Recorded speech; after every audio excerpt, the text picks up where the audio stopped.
Great, and this is being recorded. So welcome to Hilarity and Health. My name is Yolande Burris. I'm the program manager for Amplify, the African American Statewide Coordinating Center. And just want to thank you all for joining us. I know that you have busy schedules and you could have been doing anything other than hanging out with us during your day. So we welcome you and we look forward to having a great hour. And we'd just love to know what organizations you're with, or what community organization you're with, or what department you're with the California Tobacco Prevention Program. Please feel free to type that in the chat. Let's get started. So as we focus on hilarity and health, I'm going to take you on a bit of a journey.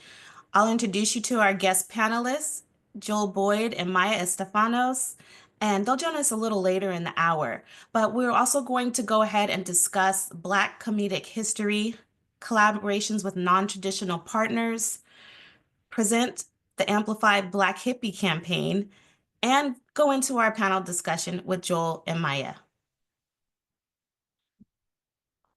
Expected learning outcomes. So it is our intentions that you leave today with the ability to identify media resources to share and utilize, understand the importance of non-traditional partner collaborations, and understand the need for comedy within public health campaigns. Now, please note that all of the materials that I'll be presenting during this webinar are available for your use within your communities and your programs. And a few housekeeping items as we move forward. This session is being recorded, and please field your questions in the chat and we'll try our best to answer them if time permits. So I'd like to introduce you to our guest panelists. So I'm so excited are joining us. They'll be speaking with us after my presentation. Joel Boyd is an Emmy-nominated writer, actor, producer, and director. His audience has described him as visceral, witty, and real, and I agree. Originally from Milwaukee, Wisconsin, he broke through the scene as a Just for Laughs new face of comedy in Montreal in 2018. An innovative and savvy creator, he's been on the rise as a writer, producer, and script consultant for such hit shows as Drop the Mic on TBS, History of Swear Words on Netflix, Earth to Ned on Disney Plus, Nailed It, the Big Nailed It Baking Challenge, which I love, on Netflix, and Arsenio Live from Netflix is a joke fest. Gracing the small screen as a guest star on Hot Date on Pop TV, Inside Jokes on Amazon, Pickled on CBS, and a recurring role in The Chi, another great show, on Showtime. His work as a producer with LeBron James Production Company on the documentary special Recipe for Change, celebrating Black men, has garnered him a nomination at the 2024 Daytime Emmys. Woo!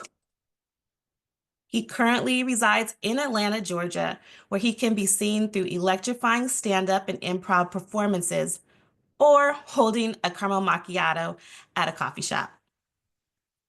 Maya Imani Estephanos is a comedian, producer, and voice artist who has worked with ABC, MTV, NBC, Fuse TV, Universal, and Sony.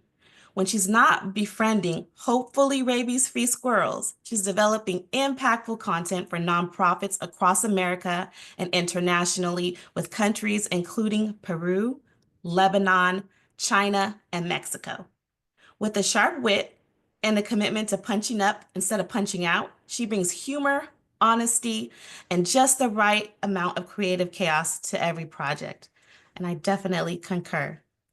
Joel and Maya are Amplify Community Engagement Fellows, and it's been an honor and a pleasure working with them.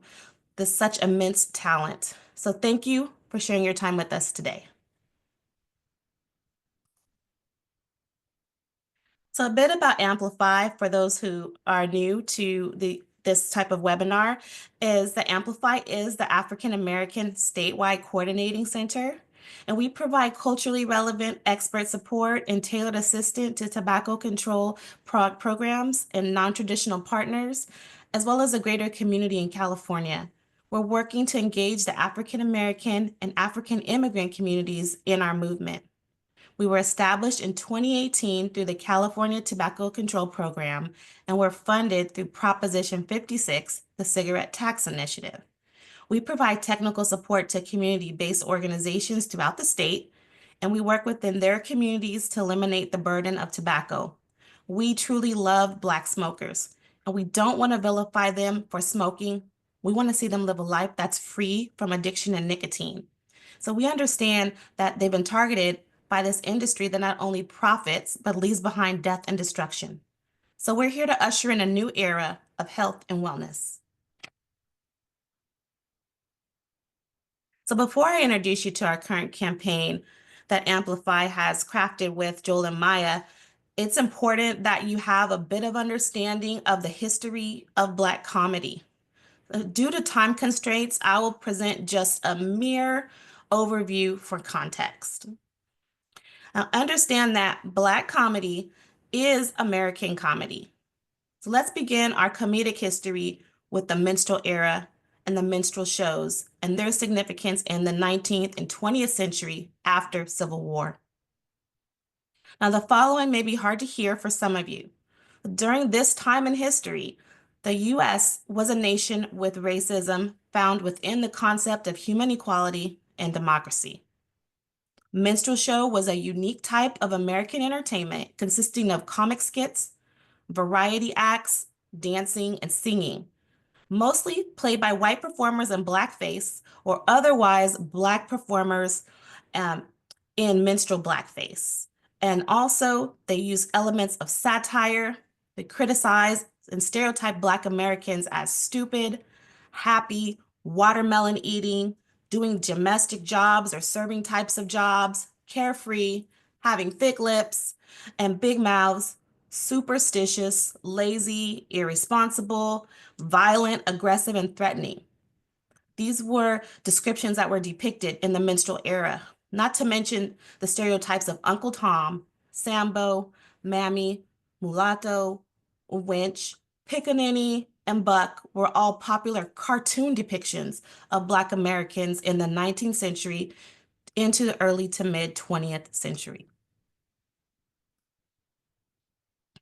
Black performers and patrons participated in racially segregated vaudeville circuit. Now, the early vaudeville performances for white audiences were limited to one Black act per show, and performers faced discrimination in restaurants and lodgings as they were traveling. African Americans challenged the prevailing blackface stereotypes played by white performers by bringing their own authenticity and style to the stage.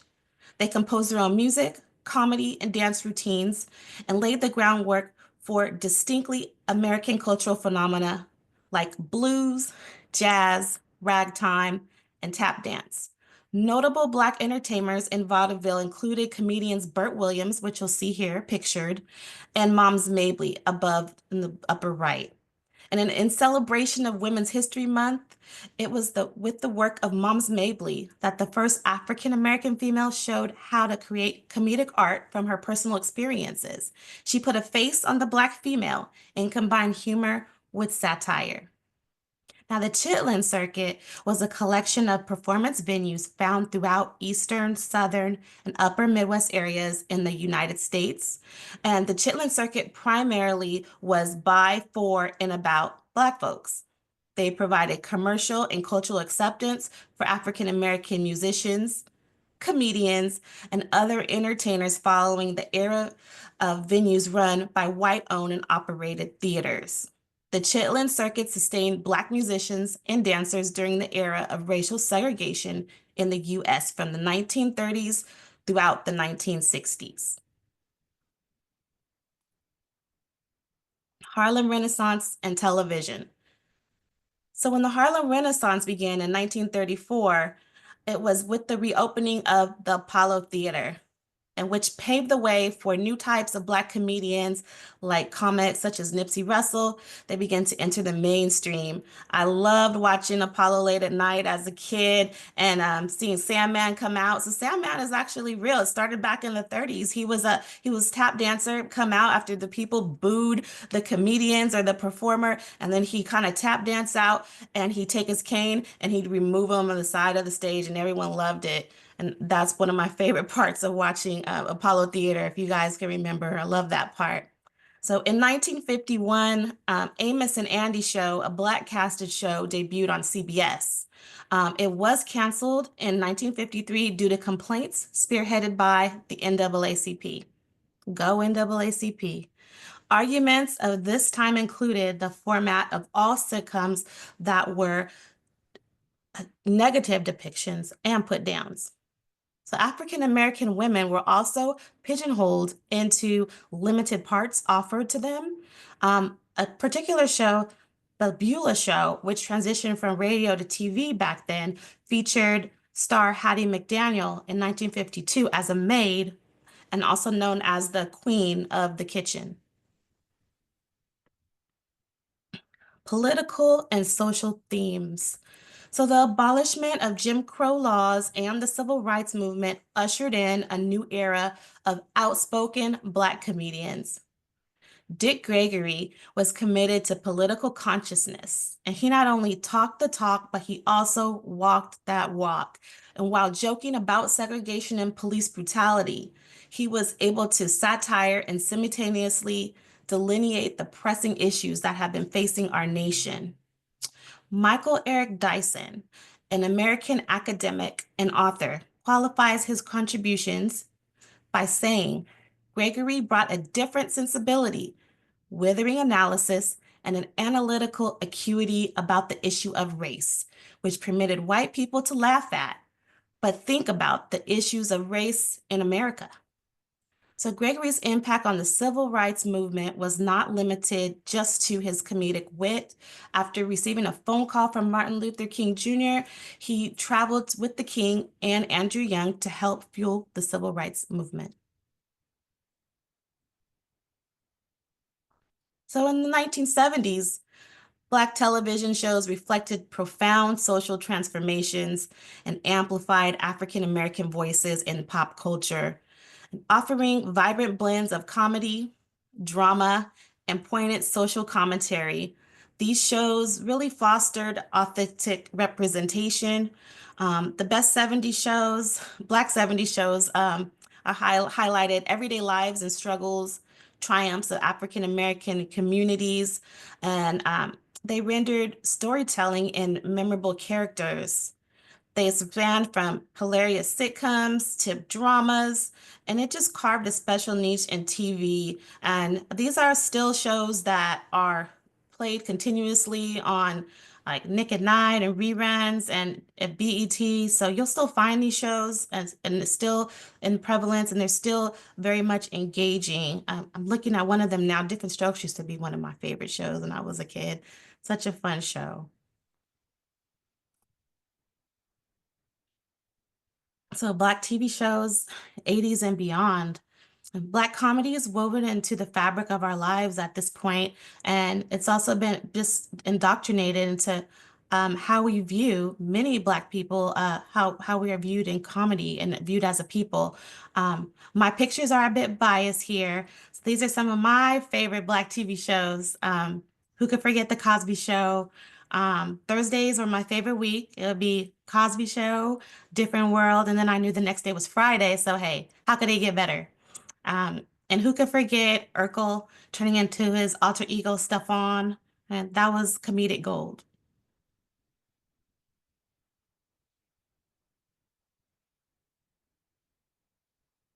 The comedy greats. The Black comedians have turned pain into punchlines. They've exposed racial injustices through their comedic sets, and truly, it just they make us laugh about everyday life. So I'm just going to ask you all, put in the chat, who am I missing here? Like I said, this is biased. Who would you put here as comedic greats? These are just a few of mine.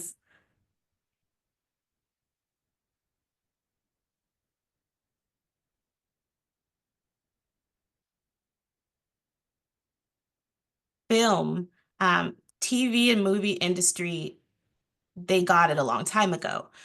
Many times they'll weave in serious issues such as racism, drinking, drugs, alcohol, and Black health into the scripts, into their storylines. And it's time for public health professionals to continue to take some cues from this industry.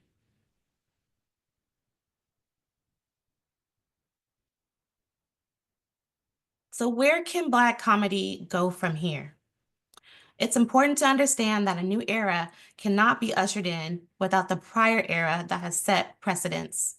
So I hope you see through the review of the African American comedic history that everything that has happened has led us up to the point we are at today. Jamie Foxx's recent Netflix special, What Had Happened Was, gave audiences a glimpse into his near fatal medical emergency. And it was a moment that profoundly reshaped his life. And his story of survival is moving and powerful. And it just serves as a reminder of our human fragility and the importance of prioritizing our health. Jamie Foxx revealed that he had suffered a brain bleed and a stroke, and he didn't remember 20 days of his life. And I'd like to play just a bit of his set for you. What had happened was, on stage, on the record, and in tears. wow, man, please, Lord, let me get through this. An emotional Jamie is finally explaining exactly what happened and the frightening news that doctors told his family. He's having this brain bleed that led to a stroke, and if I don't go in his head right now, we're gonna lose him. Jamie collapsed in Atlanta while filming his movie with Cameron Diaz back in action. Just like old times, baby. And with his signature humor, he revealed what his sister told the doctor after they got that life and death news. You can go in his head, but you ain't gonna find nothing. My sister made a joke because sometimes you gotta laugh to keep from crying. But in the Netflix special that just earned him a Golden Globe nomination, Jamie revealed the emergency was sparked by a bad headache. Before I could get the aspirin,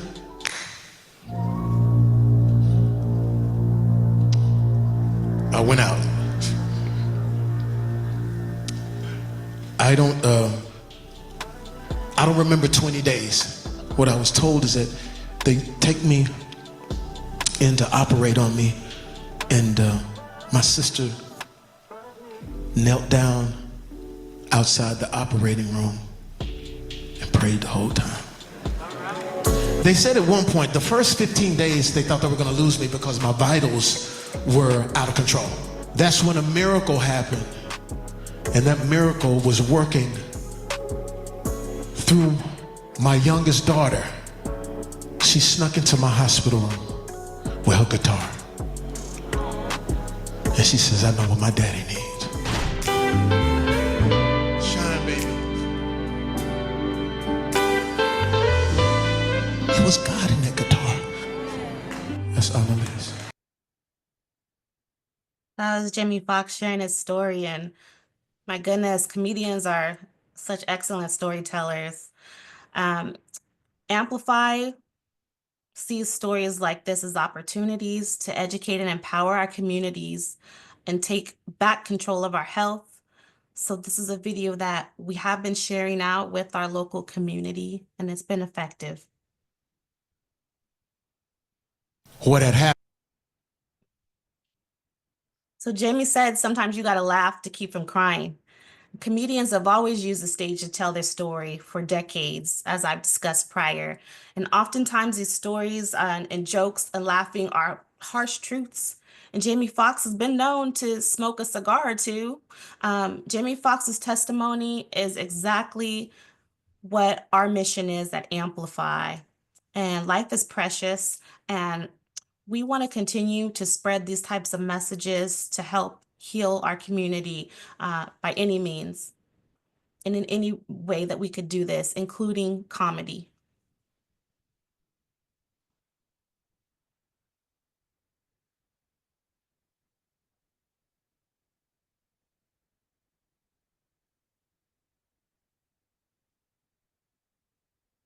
So why use comedy in public health campaigns? Number one is to counteract the traditional killjoy image and scare tactics that don't always resonate with all demographics. The CDC has a strong campaign, but how do you effectively reach a demographic that finds these ads kind of satirical and feels that they may live forever? These campaigns are effective to some extent, but is there another way? Can we reach more people who smoke? Two, to deal more effectively with big tobacco's multi-million-dollar media campaigns that harness the pulse of the culture. Celebrity endorsements and testimonials continue on these platforms such as YouTube and they're promoted also at entertainment events as well as concerts and shows. And why use comedy in public health campaigns? Three is to find fresh perspectives and enrich your wider communication activities and marketing objectives. We have to train ourselves to take our public health practitioner lenses off and dive into the perspective of the person who smokes, their lifestyle, their stressors, their challenges, and barriers that they face on a daily basis. So by no means are public health campaigns negative. We have experienced some really big wins. One of these wins, which I particularly just stood out to me when this campaign came out, was the 2020 Truth campaign with comedian Amanda Seales. It was called #Stop Profiling. It shined the light on how tobacco industry deliberately singled out communities that were already facing adversity and inequality with their marketing tactics. This campaign featured up-and-coming Amanda Seales, who's now, blown up more than ever. So we got her, just like we got Joel and Maya at the kind of in the midway beginning of their stardom. And so this campaign was very successful, and it highlighted the public health issue perfectly. So we're doing great work throughout the country. And this is one of the latest, I call it a satirical video that really is catchy and sticks with you, that I'd like to play for you. This was created by DC Tobacco-Free Families. It's called Nasty. It's kind of like an old school vibe to it. And this is available for you to utilize as well in your presentations.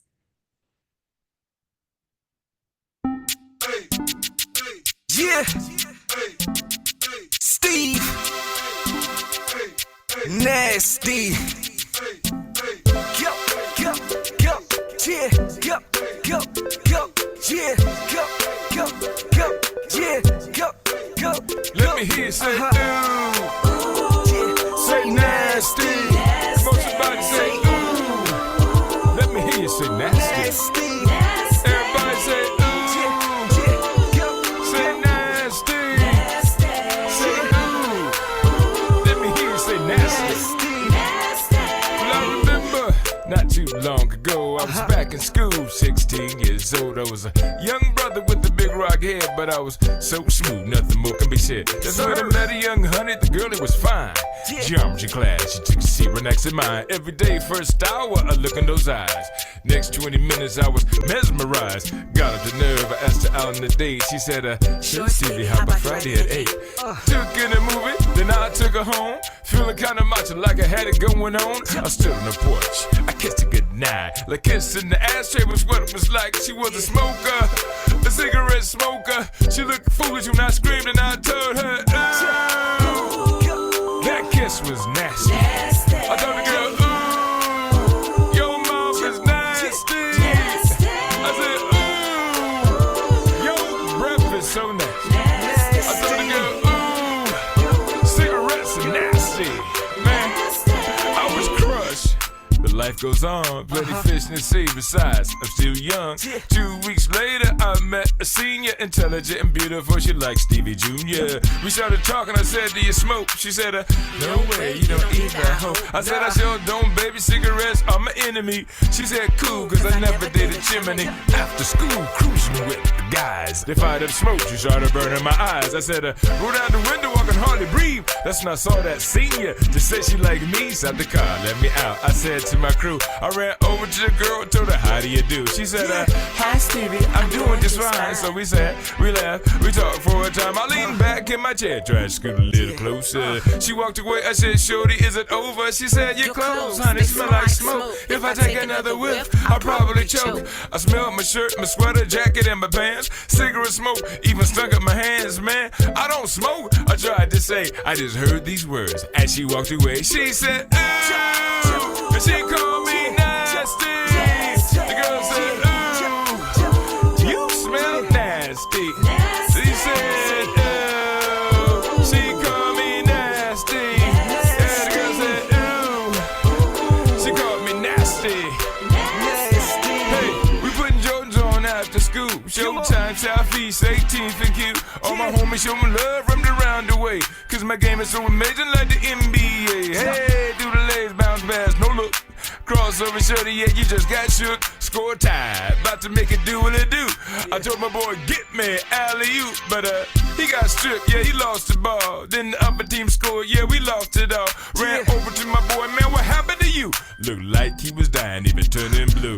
He dropped to the ground, strength was lacking, coughing, sweating, wheezing, hacking, smoking black and mouse blunts in between. Now he's spitting something yellow, gooey, brown, and green. I said, ooh, that's so nasty. I said, ooh, man, you so nasty. I told my boy, man, ooh, that spit is nasty. I said, ooh, tobacco is nasty. Well, some things I guess I never understand. Like a pretty young girl, cigarilla in her hand. Teenage boy smoking to be cool, tell me, but can he see just acting the fool? Dun, dun. Start, but when the doctor says stop, that's the hard part. Big tobacco saying tobacco gonna thrill ya. No matter what the flavor, tobacco gonna kill ya, maim ya, shame ya. Two wise youngers don't smoke, just the foolish youngers do. It creates cancer, destroys your lungs. It rots your breath, your lips, teeth, and your gums. I don't care if y'all call me a geek, a nerd, a patsy. I'm gonna tell you again and again, G, smoking tobacco is just plain nasty. Let me hear you say ooh. Somebody say nasty. Nasty. Everybody say ooh. Say nasty. Let me hear you say ooh. Say nasty. Everybody say ooh. Let me hear you scream nasty. All right, ew, nasty. Let me know what you guys think in the chat.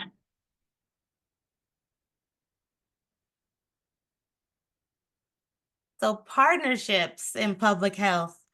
A new model for partnerships in public health was created during COVID, and partnerships, they've played an extremely important role in facilitating public health interventions. And the recently updated Essential Public Health Services framework includes partnerships with Essential Public Health Service. So it strengthens, it supports, and mobilizes communities and partnerships to improve health. And this includes 4 key actions: convening and facilitating multi-sector partnerships and coalitions that include sectors that influence health, fostering and building genuine strength-based relationships with diverse groups of partners that reflects the community and the population, and authentically engaging with community members and organizations to develop public health solutions, and learning from and supporting existing community partnerships and building public health expertise.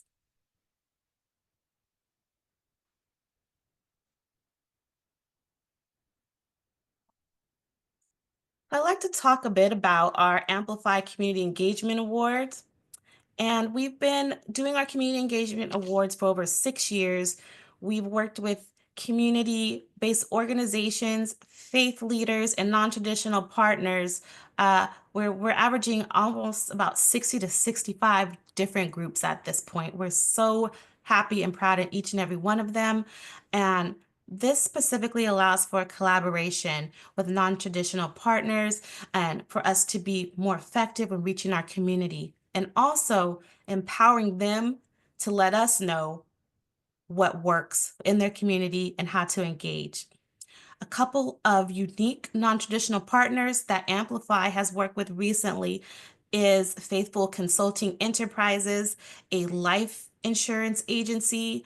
They did something called Chocolate City Circuit. They went around the state and gave presentations, and they included life insurance for tobacco users. So they included a presentation that had specifically to do with smoking and how it impacts your eligibility for obtaining life insurance. We also work extensively with that yoga dude who promotes yoga and wellness. He's been a long time fellow with us, and we often feature his articles in our monthly newsletter. And of course, Black Hippie Inc., Joel and Maya, who you'll be introduced to shortly, with who created our comedy short skits. So our webinar today had a few golden rules. So if comedy makes your audience forget their problems by making them laugh, then they've done their job well. And if a comedian makes the audience think about other people's problems after making them laugh, then he or she has not only done a great job, but has also made a difference. Quote by James Allen, comedian. Amplify's collaboration with Black Hippie Inc. does just that. We teamed up with our community engagement fellows, Joel and Maya Estephanos, to create a series of avant-garde video shorts that can be used during community presentations and social media. So let's take a look, and afterwards, we'll have an opportunity to get their insight. We're here live in Culver City. We're working with a company that does great prevention of tobacco use in the community. And for all intents and purposes of this game, we only have these two dolls. Bob Ross. Bob Ross? Is that Bob Ross? That is Bob Ross. She knows Bob Ross. Is black. Obviously an African American man. He's black. Superman is going to be a Caucasian man. Which dog is more likely to smoke menthol cigarettes? Who do you think? I don't know. Bob Ross. I'm gonna say that my father used to smoke menthol. You are correct. Bob Ross and her dad. We don't know if Bob Ross is her dad. Today, 4 out of 5 African American people who do use tobacco smoke menthol cigarettes. Facts. 4 out of 5 black smokers use menthol cigarettes. 68% of black adult smokers in California use menthol cigarettes. And Bob Ross is black. Learn more at savingblacklives.org.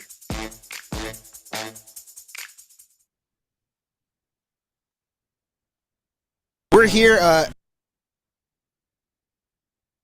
And our next short video is how to market to white people. How can we market cigarettes to white people? Since the 1950s, tobacco ads have targeted the black community, making us less likely to quit, more likely to use menthol, and causing 45,000 preventable deaths yearly. So we hit the streets of California to find out what happens if these tactics target a different audience. How can we market cigarettes to white people? How can we flip it? You lie? You may or may not get melanin from smoking a cigarette. Okay. Are there any places where you see a lot of white people that we could put like a billboard up? Like rodeos, I imagine that. Taylor Swift concert. Marlboros. Taylor Swift. Perfect for Barbie. Perfect. That should be the slogan.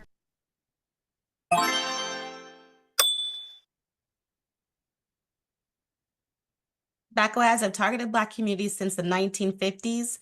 We do not have Taylor Swift or Barbie money. so don't sue us. And Black people are less likely to quit smoking and more likely to use menthol.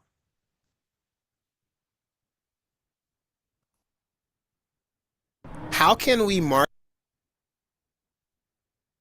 And Kick It Now, Stickums. Kick It Now is Amplify's culturally tailored cessation project that we are launching, and a short video has been created to promote the alternative to smoking. Let's check it out. Since the dawn of man, there has been no greater rivalry than that of big tobacco and that dainty little guy, the toothpick. See, tobacco companies have always hated their wooden competition. Hate. And for good reason. Toothpicks make you look cool as hell.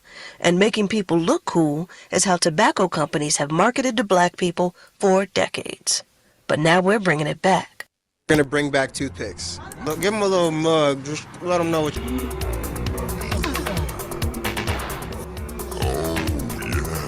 Oh yeah. I'm kind of feeling it. This is way cooler than smoking. Oh, there's Right? a movie called Coolie High. That's a classic. Chill on that. Kick it now and pick up the good stick.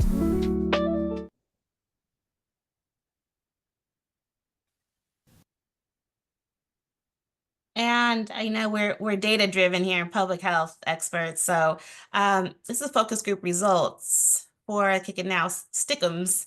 100% agreed that the material grabbed their attention, and 100% focus group participants thought the material was easy to understand. 95% felt it was culturally appropriate for their community, and 90% also felt that this material was memorable. And at this time, I'd like to start our panel discussion with the creators, Joel Boyd and Maya Estephanos. Hi, guys. Hi, how you guys doing? Thanks for having us. Awesome. Once again, just thank you for your time and your effort and your expertise. I do want to share a backstory how I began to get engaged with the Black Hippie Inc. And you gotta go into the community and you gotta talk about what your needs are. And that's exactly what I did, and how I was introduced to Joel and Maya is I was actually at a conference in Puerto Rico talking to a woman next to me about what I did, and that I was really trying to reach out and engage non-traditional partners like comedians, just really trying to just get out of the traditional public health marketing space. And lo and behold, she's like, my son's a comedian. He's an actor. Let me give you his number. And I mean, right away, she made the call and the connection, and Joel was on board, and so was Maya. And here we are today. So I just encourage you to engage your community, go out of your way and talk about the work that you do. You never know who is going to be interested in what you do and have something to contribute.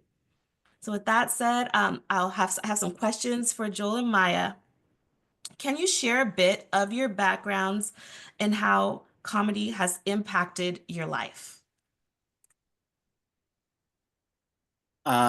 Sure, yeah. Well, you guys, heard my bio, so a bit of my background, but I'll tell a quick, I guess, reveal underneath that. I would just say, in short, comedy has kind of changed my life. In that I started it, and I would highly recommend for you guys who have kids, or just, if teenagers, or just people that are young people specifically. I started doing improv comedy when I was 12 years old, and it really kind of brought me out of my shell socially. I know you guys probably know that as, like, Wild and Out, Whose Line Is It Anyway? There's a few, I'm sure a lot of movies we love, people improvise as well. But doing it as a kid, just the practice of, like, getting on stage or getting with a group of people, and not knowing what you were gonna say, but knowing somehow it was gonna be funny and you wouldn't care. Um, there's so many social emotional benefits, and everybody on this call who has kids, it's like social emotional learning is kind of this buzzword that's people call it now in the school systems and things like that. But I didn't know that was really what was happening for me when I was about 12 and I was just in these classes. And I'm sure my mom was just like, "Oh my God, this kid is so awkward and creative. I'm just happy he liked doing something." Uh, but that's really kind of what it was for me, and I just kept doing it and made great friends and just loved creating. And yeah, so I would just say doing comedy has kind of just uh, brought me out of my shell and just kind of saved my life in a number of ways for me. That is How about you, Brenda? crazy. Yeah. Yeah, we have like similar backgrounds in comedy in that aspect. For me, my entire family is really funny. I might be the least funniest person in my family, so it was tough to go head to head with them. But they all brought like different aspects of comedy, like you were saying. Um, Whose line is it anyway? Living single, which we saw earlier, living color, all these kind of sketch comedy, improv related comedy really spoke to me from a young age. And I think having that outlet or having been encouraged to pursue that outlet was really life changing for me. I think for a long time, I thought I would be one of those people that didn't have a community, that was just living in the woods with a dog and a dream and an unlimited amount of books and nobody to talk to, because I didn't necessarily see myself connecting with other humans in that way. But I think once I started diving into my community in that way through the lens of comedy, it really opened up a whole other world. I wouldn't have met Joel if it weren't for comedy. I wouldn't have met some of my best friends and closest collaborators if it weren't for this industry. And it's a depression saver. Like you were saying, social emotional learning, definitely. If you are having a tough time, what can't a laugh fix? That's right. I love that. Thanks for sharing your backgrounds. And I know, Maya, you have a nonprofit background with your profession, with what you do. But Joel, because you were the first person I spoke with, what interested you about working on a public health project? Because this is something that usually us public health professionals would probably shy away from asking. Like, we just would think that you would naturally not be interested in doing this type of work. Mhm. Well, to be honest with you, I think just the way I was raised had a big impact on it. You met my mom, my mother has been pastoring since I was, I think, 2 years old. So her, my aunties, like my uncle, I grew up in Milwaukee, Wisconsin. It's a very, it's a little town that thinks it's big. I like to make jokes when I go back home and say Milwaukee thinks it's progressive.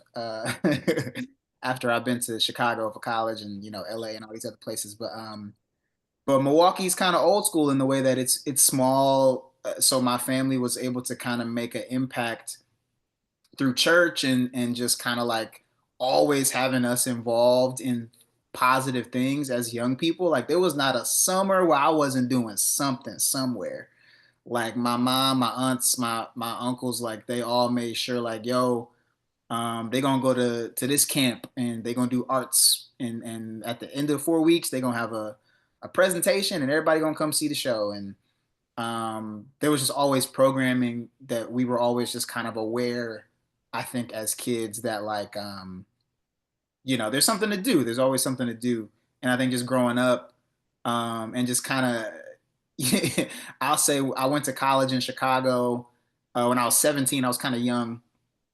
And at a certain age, I think you kind of the childhood goes away and you kind of see some of the darker parts of the world. But as I kind of got older and understood like sort of the gifts that I was blessed with of making people laugh, and just wanting to help people and just having that instilled in me, I think besides giving somebody a laugh, and I like to make people laugh in a way that's always the my favorite laugh is I love when people laugh at something and they go, I can't believe they just said that. Or I can't believe they got away with that. Like that's my favorite laugh. Um, and I think doing that on stage is cool, or doing that with a script, or doing that with media. But you guys, the work that you guys do is tangible in other ways. So I think I was also, as I got older, I was just interested in like, okay, how can you help people in a real way? How are things affecting people on a day-to-day basis that, people can come see me at a comedy show and laugh and go home and have a conversation in the car. But I think just knowing that, oh, I have, because of these gifts that I have, I can also like figure out how are people that are already on the ground doing the work on a grassroots level, on a day-to-day level, how can I take, sort of some of the gifts I've been blessed with and show up where they are, and not, feel like I have to build my own company or build my own thing with, maybe that'll happen. But for now, just show up where they already are and help out. I love that reply because with my community engagement awardees, I want to make sure that I'm meeting them where they're at. So Amplify is very big with community engagement, with meeting that organization where they're at and how they can most effectively engage their community because they know better than we do. And I feel like we kind of left the reins to you as well when you were creating these campaigns. So can you explain your creative process to us? Yeah, you want to go? Sure. I think it starts with, honestly, I was going to say it starts with brainstorming, but I think the work starts before brainstorming. I think just picking up what's going on in your surroundings and journaling it has been a huge, like I've seen a huge difference in not only my emotional life, but in my comedy life as well. Because some things you catalog, but you don't have a place to file it. And so by journaling, you can kind of get those little bits that are hiding behind nooks and crannies down and refer to it when it is time for brainstorming. And so brainstorming would be the next step in the creative process. And that's when you get your crew. For me, it would be Joel in this aspect for Black Hippie and Amplify. Also brainstorming with Yalan, huge comedic brain. Don't let her fool you. Thank you. Co-writer, That's co-writer. Small idea. Should be sprinkle. I like that. So brainstorming and coming up with things that are interesting, the kind of tagging things that stand out to us in different comedic aspects. It doesn't even have to be like a fully, oh, that is funny. It can just be like, this is weird, or this is interesting about that. And kind of building from there. Then I think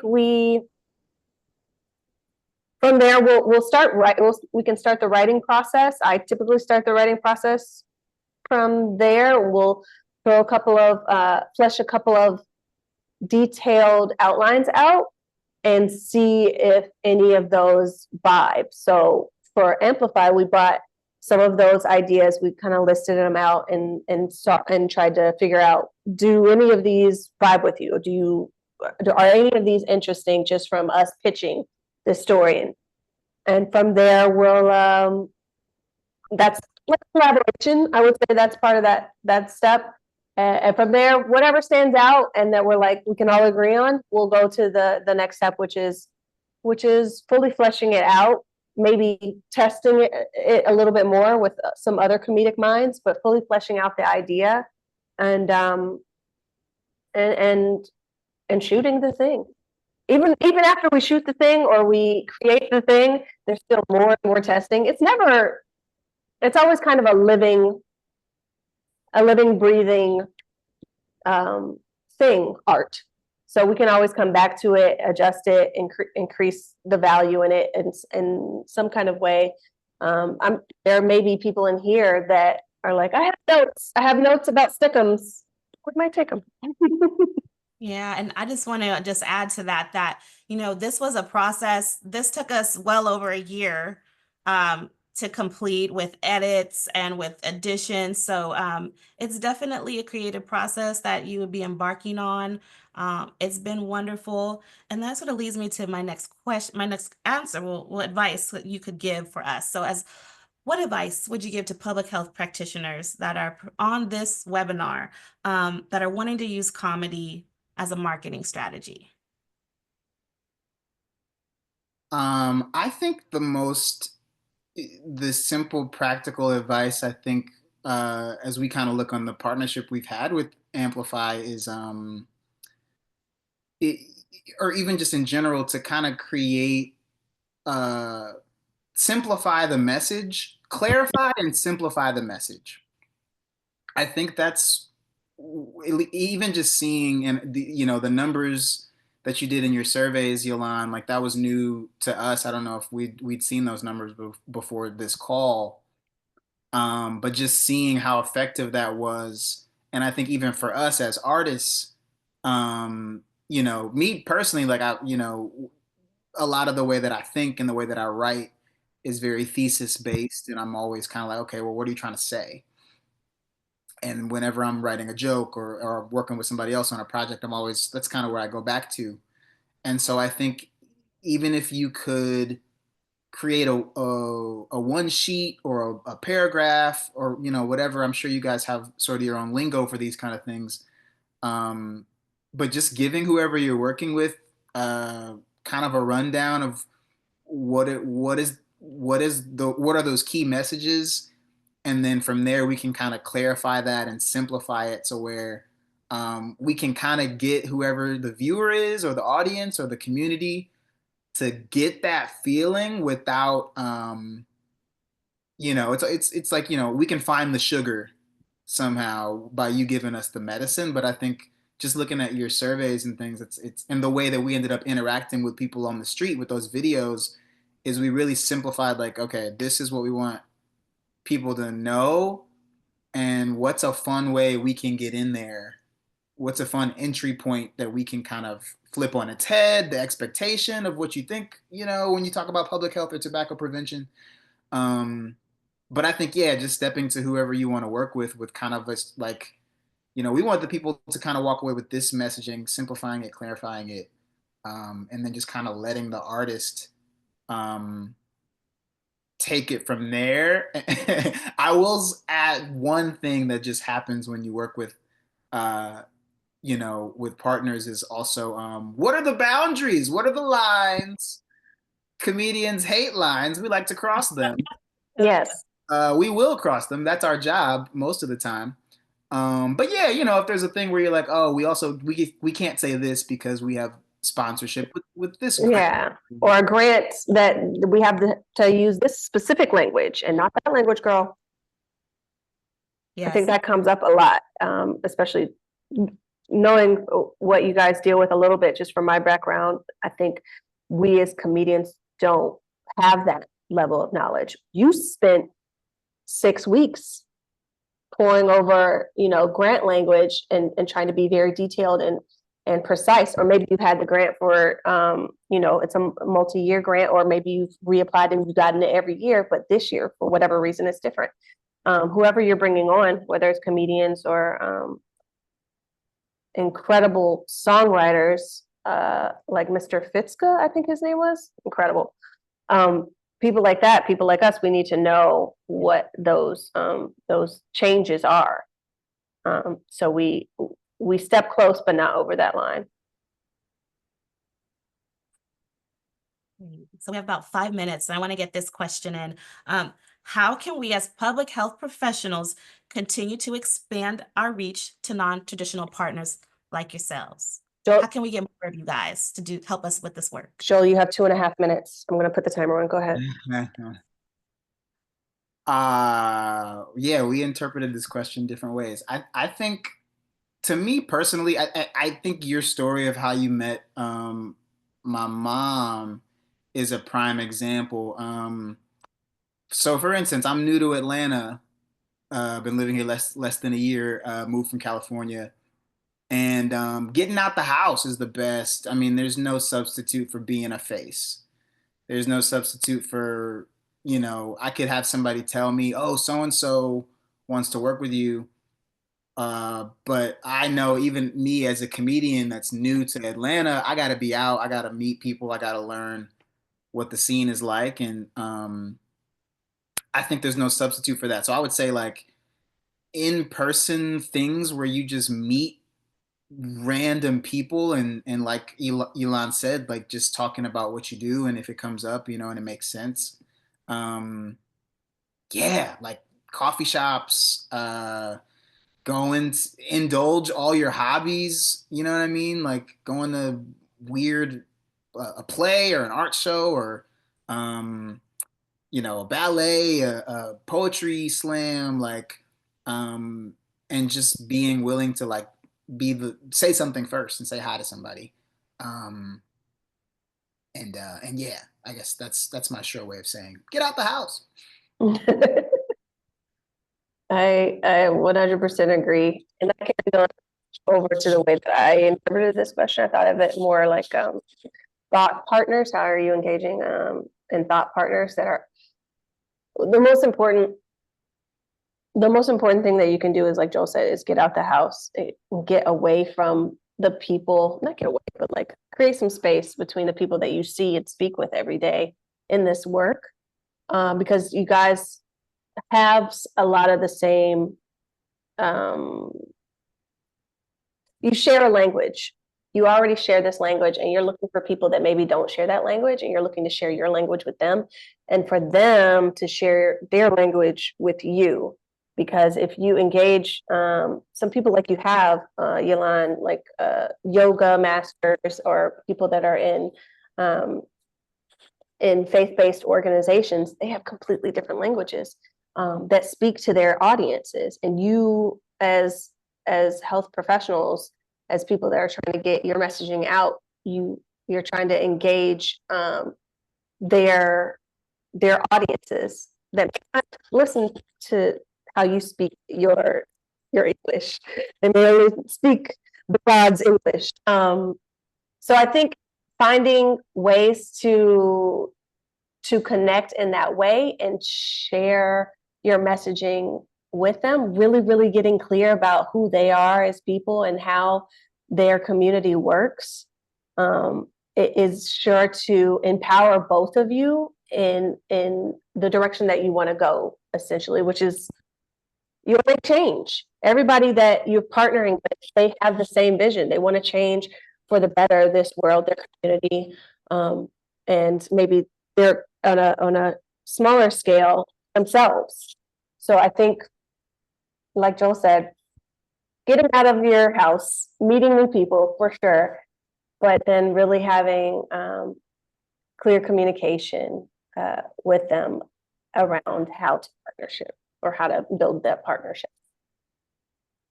Mm-hmm. I have one quick story. Okay.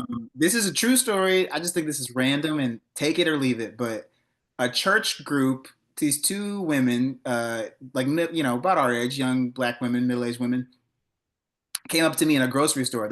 I'm sure this was illegal. Maybe it wasn't. I don't know. Could have been legal. But they just walked up to me and they were like, "Hey, we're trying to figure out, like, what are some events that you would show up to.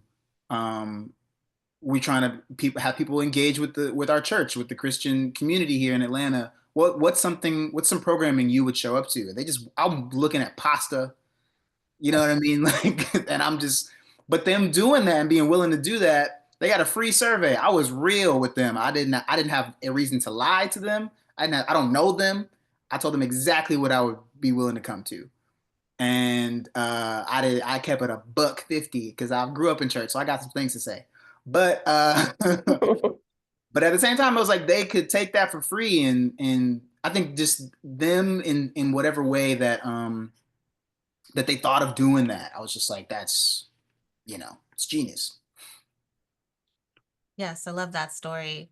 That reminds me of there's a North Carolina group that has done a tobacco-free event at a hookah lounge once a month. The hookah lounge allowed them to come and do tobacco-free events. So I'm letting you all know that it is possible. Sky is the limit. You don't know until you ask. So in closing, I just want to thank Joel and Maya. Thank you for your advice, and thank you for this collaboration.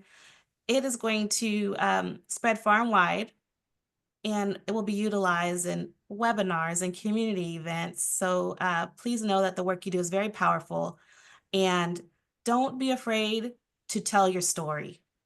Tell your story, to your organization story, to whoever you see, because you never know what type of collaboration is waiting for you. Thank you all for joining us. I hope you found this engaging. Please take a moment.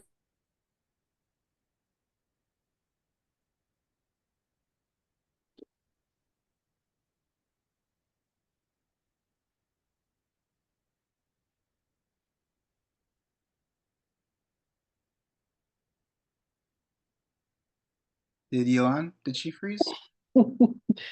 Yeah, for me. Is she frozen for anybody else? Ah, okay. Well, welcome to that there is a link to a needs assessment.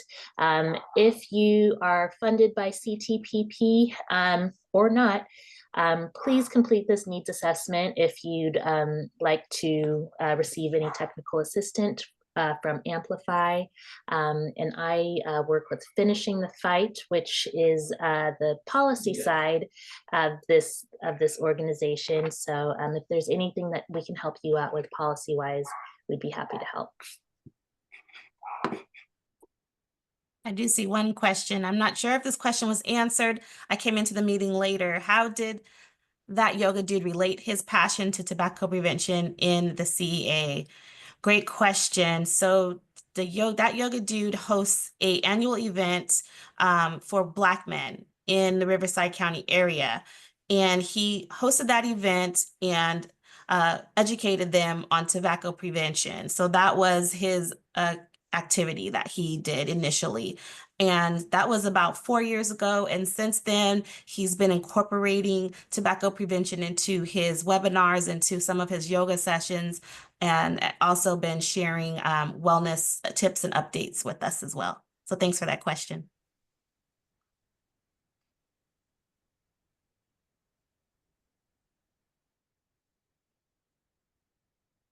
All good. Okay, well, I'll make just one last final announcement. The AATCLC, African American Tobacco Control Leadership Council, does host a bi-monthly tobacco prevention advocates meeting. These are with all of our national partners. So if you are interested in joining those meetings, I believe the next meeting is April 3rd. Please go ahead and email me, and I will put my email address in the chat.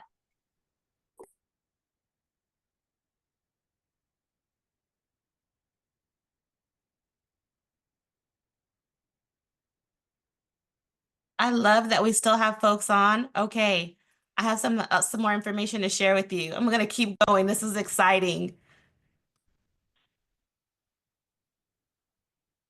Give me one moment.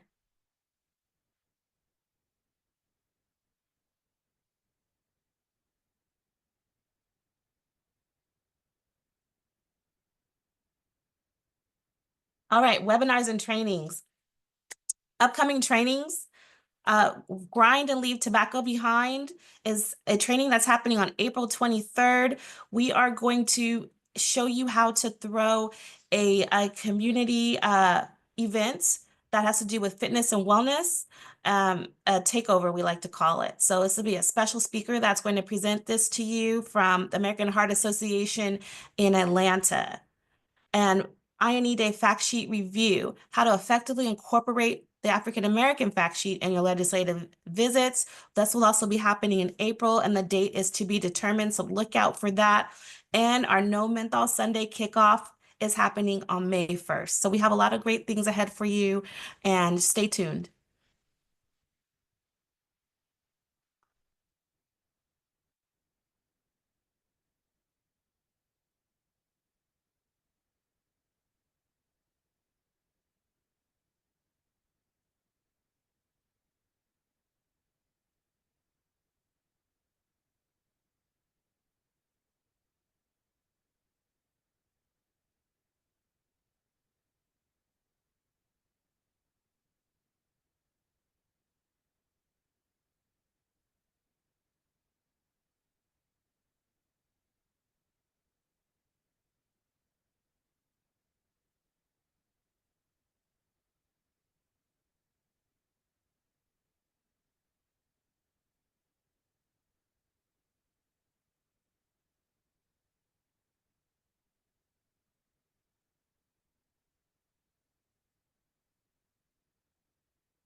All right, it's just us little birds here.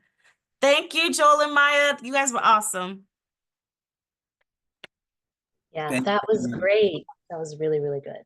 Thank you Thanks. so much. Thank you for having us. You were very informative. Thank you. Yeah, Appreciate so go ahead, Joel. No, I was just saying I appreciate it. Yeah, I hope some of that was useful. Yeah, definitely. And I think Yolanda, the comparison to old 70s shows, that at least really resonated with me because, those are the shows that I know my grandparents watched and my parents watched. And now I watch them for comfort. And it's Yeah. just, it was a really nice walk down memory lane. And I don't know if Yolanda shared this with you, Joel and Maya, but a couple of weeks ago, we hosted a comedy show, like a comedy competition, and the theme was like tobacco prevention. And a lot of the comedians kind of missed the mark because, we didn't give them all of the proper tools and pamphlets and all that kind of stuff. So it was really great just to kind of get the perspective of a comedian. Sometimes I forget, like, I'm sitting behind a computer all day. Comedians have other jobs. They have very full lives in ways that, I don't sometimes understand. So this was a really good way to kind of bring me closer to them and, or to comedians and artists as a whole, so that I can better approach your group of people, and make sure that everybody is on the same page and that we all get something out of these shows. So I appreciate it. Thank you. Yeah. Thank you so much, you guys. This was excellent. Yolanda, I don't know, it was probably, I don't know, but whatever, however it came to be, yes. What's it called? The PowerPoint presentation I think you made or showed. It was so excellent and brought back a lot of Nick and Night memories. Thank you. Yeah. Fun putting that together. This is probably one of my funnest webinars. It showed people definitely felt that. It was powerful. Yeah, I was like, man, I need to watch some of those movies, Harlem Nights. Pinky toe. Yes, good stuff. Yeah, hot tub. Yeah, just all good stuff. I was just like, this is great. I love talking about this. Yeah. And I didn't even get to talk about this, but just how accessible comedy makes everything, It's just such a fun Yeah. And entry point. Yeah. Great entry point. Are any of you familiar with Josh Johnson? Yeah. I do my hair like him. Oh, I love Josh Johnson. I love this new thing he's doing where he releases footage from his stand-up every single week. And he's so smart and is just such a big thinker. And I love, hearing him dissect events. I really want him to talk about tobacco. I don't know, like, do I need to write him several letters? He's really accessible online. It seems like he engages with his audience, at least from where I'm sitting on the TikTokies. So I would reach out. The worst that could happen is nothing.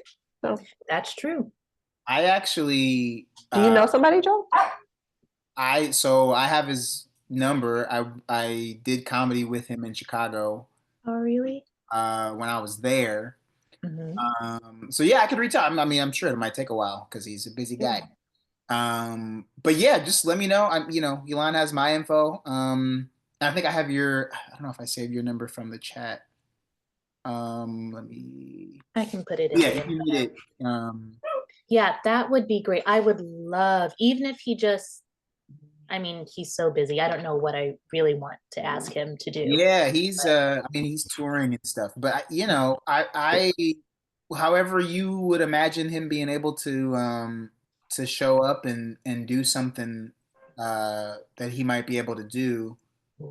Yeah, I would love to. I could probably bridge that gap. That would be great because I just saw him in San Francisco last month, but I had to go and I didn't have time to chase him down afterwards. So yeah, so let me think, and I'll shoot you to an email to figure out how we should do this. Because even if he just kind of incorporated, his thoughts on predatory marketing, which he usually does, into his one of his stand-ups, that would be enough for me. Yeah. Because he really gets people thinking. He gets me thinking. So. That's good. Yeah. Yeah, just let me know. Thank you. Good stuff. Thank you guys. Thank It was you. a long time coming. I'm really glad that we did this webinar. Yeah. I hope people got some great stuff out of it. Yeah, thank you guys for your Great time response. and just having us. Yeah, great response. If I get more money, I'm definitely reaching out to you guys. No worries. And yeah, let us know another podcast you wanted to do. So let us know about that. Will do. Thank you, Samilla. Thanks, Camille. I appreciate you guys helping me on the tech side. Yes, thanks. Thanks for I got your text messages and things, Fisher. Thank you. And last thing, Gillan, I have really been moving around quite a lot. So just double check that you have the recording on your account. Got it. Yeah, I saw that it says in the recording, so I'm sure. Okay, good. Magic happened with that. It might still be recording. Yeah. Oh yeah, I think it is. Oh yes. My little Okay. red light is blinking. Bye. Me too.